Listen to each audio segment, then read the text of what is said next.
রাজধানী জিগাতলা ছাত্রী নিবাস থেকে জান্নাতারা রুমি নামে এক শিক্ষার্থীর ঝুলন্ত মরদেহ উদ্ধার করেছে পুলিশ। আরও খবর জানাতে সরাসরি যোগ দিচ্ছেন সুলতান মাহমুদ আরিফ। আরিফ, পুলিশ কি কিছু জানিয়েছে?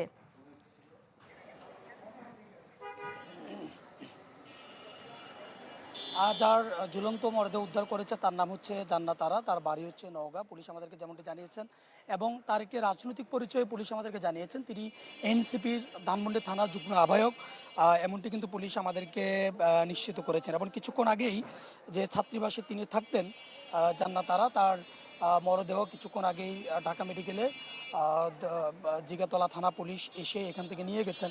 এবং পুলিশ বলছেন যে এটি আসলে তদন্ত করে তারা দেখছেন এবং প্রাথমিকভাবে পুলিশ যেমনটা জানিয়েছেন যে এই যে আত্মহত্যা বা আত্মহত্যা কিনা সেটি তদন্ত করে দেখবে। তবে যদি আত্মহত্যা করে থাকে এর পিছনে নতুন বাংলাদেশ গড়তে এলো জুলফিকার স্টিল।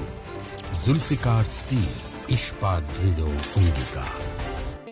প্রাথমিকভাবে পুলিশ বলছে যে পারিবারিক যে কলহ এমন কিছু থাকতে পারে এবং সেটি তারা দেখছেন যে পারিবারিক কোনো কলহ আছে কিনা এবং এর বাইরে পারিবারিক কলহের বাইরে কোনো রকম ঘটনা আছে কিনা বা রহস্যের পিছনে কোনো রহস্য রয়েছে কিনা সেটি কিন্তু তদন্ত করে পুলিশ দেখবেন, এটি পুলিশ জানিয়েছেন।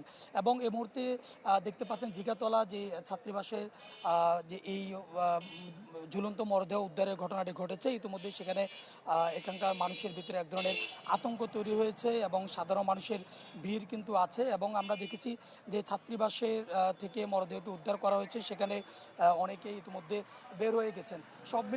সব মিলিয়ে বলা যায় যে জান্নাতারা তার যে রাজনৈতিক পরিচয় আমরা যেমনটি জানতে পেরেছি, তিনি এনসিপির রাজনীতির সাথে জড়িত আছেন বলে প্রাথমিকভাবে জানা গেছে। তিনি ধানমন্ডিতে রাজনীতি করতেন এবং পুলিশ বলছে যে পারিবারিক কলহে তিনি মারা গেছেন এবং এর পিছনে অন্য কোনো রহস্য আছে কিনা সেটি পুলিশ তদন্ত করার পরে জানা যাবে। তবে ইতিমধ্যে মরদেহটি ঢাকা মেডিকেলে নিয়ে যাওয়া হয়েছে।